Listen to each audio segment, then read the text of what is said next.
الحمد للہ رب العالمین والصلاة والسلام علی خاتم النبیین وخاتم المعصومین اما بعد۔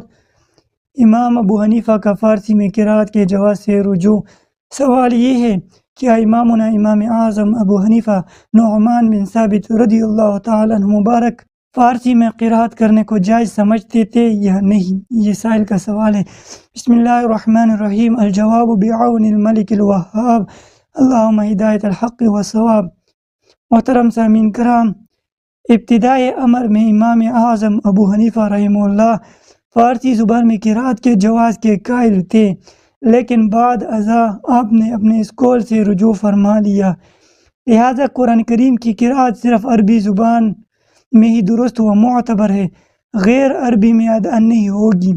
ہاں، اگر کوئی عاجز ہو تو مجبوری کی بات جدا ہے۔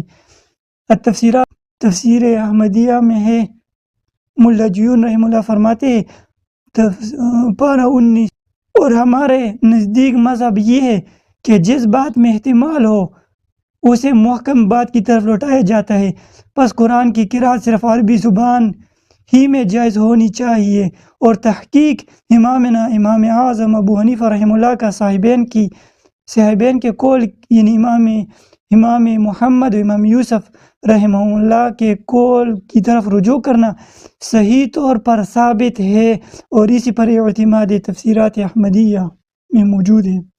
اللہ جل وعلا علم نافع عطا فرمائے۔ تو ملتے ہیں اگلی ویڈیو میں اگلے سوال کے ساتھ، تب تک کے لیے السلام علیکم ورحمۃ اللہ۔